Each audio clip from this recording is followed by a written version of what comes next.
Attention, Jake's Revenge fans. Have you ever poured your heart into a company, only to be betrayed? This is the story of Dustin Hail, a man who built an empire, lost it all, and fought back against corporate greed. Stay tuned, because you won't believe how this unfolds. Your role doesn't align with our corporate structure, Caroline explained during a brief Zoom call. Your department is being consolidated.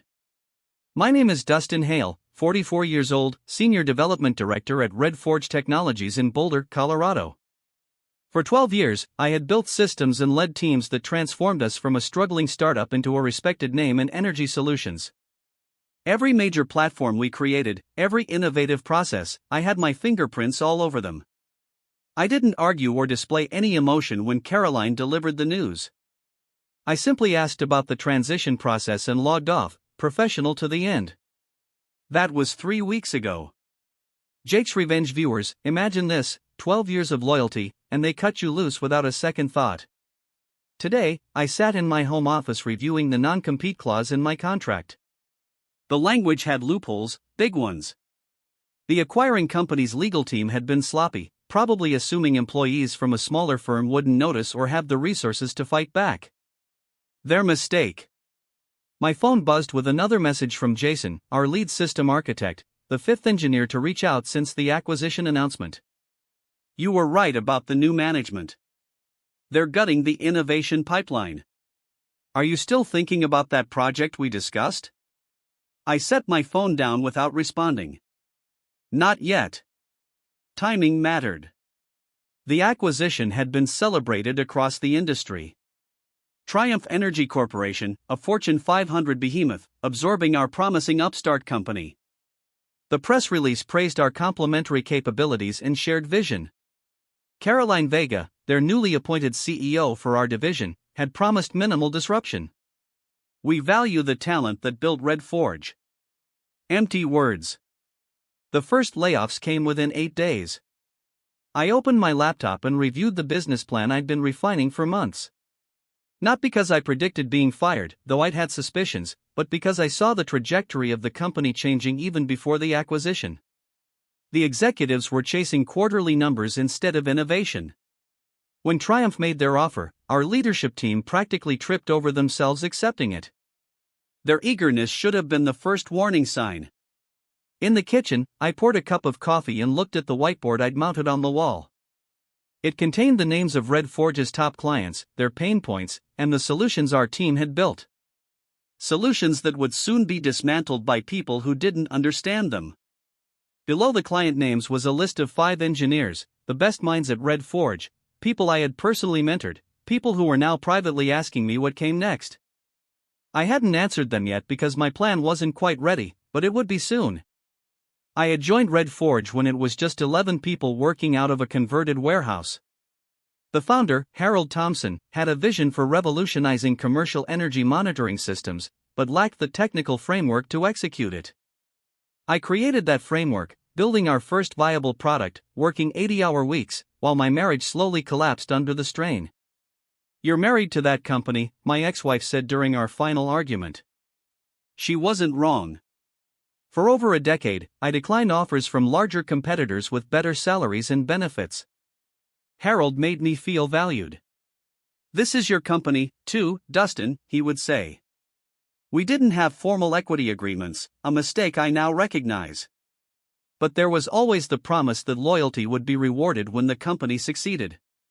Then Harold developed health problems 3 years ago, and his son Tyler took over. Tyler had his MBA from an impressive university, but lacked his father's passion for the work. He focused on making Red Forge attractive for acquisition rather than building something lasting. The culture shifted. Quarterly metrics replaced innovation goals. When I raised concerns in executive meetings, Tyler would nod politely and change the subject. "We'll circle back to that, Dustin," became his standard response. We never did. 6 months ago, I overheard Tyler in the conference room with 2 Triumph executives discussing which teams would be redundant after the acquisition. My department was at the top of their list. That night, I began sketching what would eventually become the blueprint for Pinnacle Dynamics, a competing firm built on everything Red Forge was abandoning. I kept my plans quiet, continued performing excellently, and waited. If they decided to keep me, I would stay loyal. If not, I had an alternative ready. The first sign that my position was truly in jeopardy came when Caroline scheduled individual meetings with each department head except me. Then I was removed from strategic planning emails. Finally, Matthew from Human Resources requested just a quick chat about my team structure. Still, I updated documentation, trained junior engineers, and made myself indispensable. Or so I thought. 2 days before my termination, Caroline asked for access to my project archives and development roadmaps. I provided everything promptly and thoroughly, professional to the end. When the Zoom call came, it lasted exactly 7 minutes. She didn't know that while she was explaining my transition package, I was already texting Jason. Time to talk about that project. Dinner at my place tomorrow, 7 p.m. 5 engineers showed up. They all had the same story: marginalized by new management, innovations shelved, concerns dismissed. They were waiting for someone to build something better. Jake's Revenge community, this is where it gets wild. Picture this: a team of brilliant minds, betrayed but unbroken, ready to strike back. The moment that truly crystallized everything was watching Caroline's first company-wide presentation. 6 weeks after the acquisition, with 47 people already laid off, she stood on the stage that once showcased our technical achievements and unveiled Triumph's integration roadmap. Red Forge's systems will be phased out over 18 months, she announced, as we transition to Triumph's enterprise architecture. The architecture she referred to was outdated by at least 3 years. Our team had developed solutions specifically because Triumph's approach couldn't handle the complexity modern clients demanded. Now they were scrapping our innovations to force-fit their existing framework. In the audience, I watched the remaining engineers exchange glances. They knew what this meant: years of work erased, client needs ignored. The very innovations that had made Red Forge valuable enough to acquire would be dismantled. I didn't speak during the Q&A, didn't challenge Caroline's assertions about synergies and economies of scale. I simply observed who nodded along with her statements, and who stared at their notebooks, avoiding eye contact. After the meeting, I walked to my car in the parking garage, sat there for almost an hour, engine off, thinking. This wasn't just about me losing my job. This was about something I had helped build, being deliberately dismantled by people who didn't understand its value. That evening, I opened my laptop and finalized the business plan I'd been developing. What had started as a contingency was now becoming real. I created a secure messaging group with the 5 engineers who had come to my house after my termination. If you're serious about building something better, I have a proposal. Discretion essential. All 5 responded immediately. For the next 3 weeks, we met in the evenings at my house. We identified the flaws in Triumph's approach, the opportunities they were missing, and the clients most likely to be dissatisfied by the changes. We mapped out exactly what made our Red Forge system superior and how we could evolve them further without violating intellectual property laws. I used my severance package to secure a small office space and file the necessary paperwork to establish Pinnacle Dynamics. The company name was deliberately chosen to evoke elevation, rising above what Red Forge had become. The day after receiving my final paycheck from Triumph, I received a message from Tyler Thompson. Heard you might be starting something. We should talk before you do anything hasty. I didn't respond. There was nothing to discuss. The time for conversations had passed weeks ago when Caroline decided my 12 years of contributions aligned with nothing in their corporate structure. Instead, I sent a different message to my team of 5. Office space secured. Legal documents ready. Timeline accelerated. Are you ready to resign tomorrow? 5 variations of yes came back within minutes. I closed my laptop and looked at the framed photo I kept on my desk, the original Red Forge team from 12 years ago, Harold's arm around my shoulder, both of us grinning at the first working prototype. This one's for you, Harold, I said quietly. We'll build it right this time. 3 months after launching Pinnacle Dynamics, we secured our first major client, Vestral Manufacturing, a mid-sized production facility that had been using Red Forge systems for years. Their operations director, Anthony, had worked closely with me on customizations for their specific energy management needs. Triumph's integration team doesn't understand our requirements, Anthony explained during our pitch meeting. They keep trying to fit us into their standard package. We demonstrated our new platform, built on Red Forge's core principles, but with significant improvements. Anthony signed a contract the same day. 2 days later, I received a certified letter from Triumph Energy's legal department, citing breach of non-compete agreement and theft of proprietary information. They demanded immediate cessation of operations and threatened litigation. I had anticipated this. Our attorney, Elelainer Winslow, reviewed the letter and confirmed what I already knew. Their non-compete is poorly constructed. They reference energy management solutions too broadly, and they have no evidence of proprietary theft because there isn't any. Still, fighting a Fortune 500 company would drain our limited resources. I decided to approach the situation directly, requesting a meeting with Caroline. She agreed, perhaps believing I would be intimidated. We met at Triumph's gleaming downtown office, the Red Forge logo now relegated to a small corner of the reception area. "You understand this can't continue," Caroline said as soon as we sat down. "Your company directly competes with technology you helped develop while employed here. The technology one developed while employed here is being phased out according to your own integration roadmap," I replied calmly. "And my non-compete specifically prohibits using Red Forge's proprietary systems, which we aren't. Pinnacle's architecture was built from the ground up." Caroline's expression tightened. "Regardless, you've violated the spirit of the agreement, and you've poached our employees. Former employees who left voluntarily after the acquisition changed their roles." She leaned forward. "Dustin, let's be practical. Triumph has virtually unlimited resources for litigation. You have what? 3 months of operating capital. Why put yourself through this? We could bring you back as a consultant during the transition, a 2-year contract, excellent compensation." There it was, the trap. They didn't want to reinstate me. They wanted to bind me legally while they neutralized any competitive threat. "I appreciate the offer," I said, standing up, "but I'll take my chances with Pinnacle."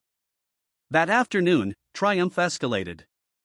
They contacted Vestral Manufacturing and 2 other potential clients, warning them about potential legal issues with Pinnacle's technology. Anthony called me immediately. "They're threatening to audit our existing systems and void our maintenance agreements if we work with you," he said, frustration evident in his voice. "We can't risk that disruption right now." Within 24 hours, we lost all 3 prospects. Our runway suddenly shortened from months to weeks. The team gathered in our small office that evening, faces tense. They looked to me for direction. "They're playing hardball," I acknowledged. "But they've made a strategic error." I pulled up an email I'd received that morning from Harold Thompson, Red Forge's original founder.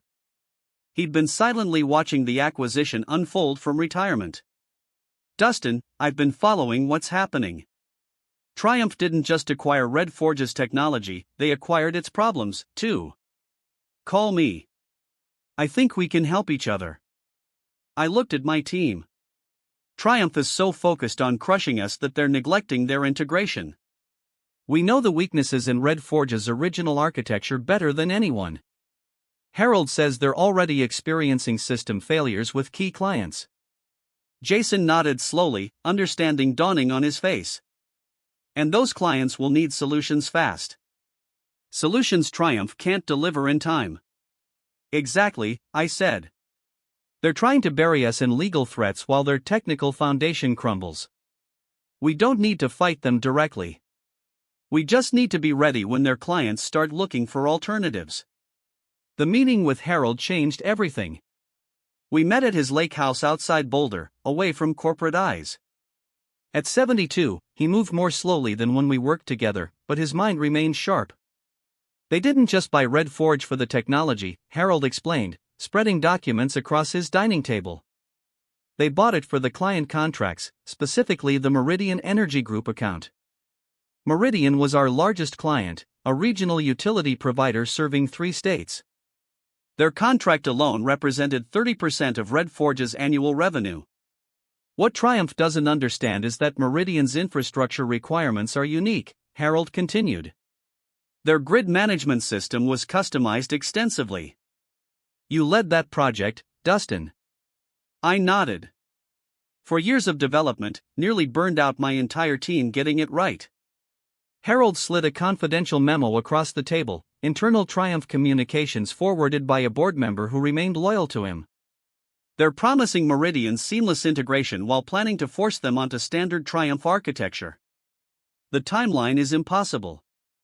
The memo outlined a 6-month migration schedule for a system that had taken us 4 years to build. Even worse, it dismissed specific requirements as unnecessary customizations that would be standardized. Meridian's CEO doesn't know yet, Harold said quietly. But when they begin implementation and the limitations become clear. I finished his thought. Meridian will face service disruptions, possibly regulatory issues if they can't maintain required reporting. Exactly. And here's what Triumph doesn't realize. The contract I negotiated with Meridian includes performance guarantees, significant penalties for systems that don't maintain 99% uptime. This was the piece I hadn't known. Triumph hadn't just acquired our company. They'd inherited obligations they couldn't fulfill. No wonder they were so aggressive about shutting down Pinnacle. They feared we might approach Meridian before their integration failures became evident. But there was something else in Harold's expression, a personal edge to his involvement. Why are you helping us? I asked directly. Triumph paid you well for the acquisition. Harold's gaze hardened. They did. Then they used clauses in the agreement to devalue the final payment based on integration costs. Tyler didn't understand what he was signing. The deal that made headlines? We received about 60% of that figure, and my son's stake was wiped out entirely. There it was. Triumph had manipulated the acquisition to pay less than promised, using complex financial mechanisms that Tyler hadn't detected. They hadn't just discarded the Red Forge team, they'd cheated the founders, too. Does Tyler know you're talking to me? I asked. Harold shook his head. Tyler took a position with Triumph's corporate development team. He believes he's being groomed for executive leadership. His voice carried the weight of fatherly disappointment. He'll learn eventually. As I drove back to Denver, a new understanding crystallized. This wasn't just about my termination or Triumph's poor business decisions. This was about systematic corporate predation, identifying smaller companies with valuable client relationships, acquiring them under false pretenses, extracting what they wanted, and discarding the rest. The engineers they fired? Calculated losses. The promises they broke? Negotiating tactics. The technologies they dismantled? Inconvenient complications. I pulled into my driveway and sat in silence for several minutes, processing the implications. Then I called Jason. Contact the team. Meeting at the office tomorrow, 7 a.m. We need to accelerate development of our Meridian-compatible system, and I need you to pull every piece of documentation we have on their grid architecture. Are we going after Meridian? Jason asked, his voice a mix of excitement and apprehension. Not yet, I replied. But we're going to be ready when they start looking for help. And they will, sooner than Triumph expects. We had 8 weeks to prepare for Meridian's inevitable crisis. The team worked around the clock, developing a platform that could seamlessly interface with Meridian's existing infrastructure while providing the improvements they would soon desperately need. I maintained a careful distance from Meridian executives, knowing Triumph was likely monitoring any contacts. Instead, I focused on building our capacity and evidence base. We documented every public failure in Triumph's integration process, creating a comprehensive analysis of where their approach was fundamentally flawed. Meanwhile, Harold activated his industry network. Without directly referencing our strategy, he began raising questions at energy sector conferences about the technical challenges of forced system migrations. The conversation was happening exactly where we needed it, in the professional circles where Meridian's technical leaders participated. The first major crack appeared 5 weeks into our preparation. Triumph initiated the first phase of Meridian's system migration and immediately encountered the issues we had anticipated. 3 substations experienced monitoring failures, creating gaps in regulatory compliance data. Meridian's Chief Technology Officer, Vanessa Powell, publicly described the issues as expected transition challenges, but privately, according to Harold's contacts, she was furious. 2 weeks later, when the second phase caused a 4-hour reporting blackout across an entire service region, the situation escalated. Meridian issued a formal notice of deficiency to Triumph, triggering the performance guarantee clauses. Triumph's response was telling. They assigned blame to inherited architectural limitations from Red Forge. They were setting up a narrative to void the performance guarantees by claiming the original system was defective. That was the opening we needed. I drafted a detailed technical analysis demonstrating how the failures stemmed not from Red Forge's original architecture, but from Triumph's incompatible integration approach. Harold delivered this document personally to Vanessa Powell. 3 days later, I received a text message from an unknown number. Coffee tomorrow, 2 p.m., Westside Roasters. It was signed simply VP. When I arrived at the cafe, Vanessa was already seated in a corner booth. She got straight to the point. Your analysis matches our internal findings, she said quietly. Triumph is attempting to force us into their system to avoid maintaining our customizations. The regulatory risks are unacceptable. You have options, I replied carefully. Do I? Our contract with Triumph is binding. Breaking it would trigger penalties that would exceed our annual technology budget. Unless Triumph is in material breach through performance failures, I suggested, which your legal team is likely exploring right now. Vanessa's slight smile confirmed my assumption. We would still need an immediate alternative. Regulatory reporting can't wait for a new vendor selection process.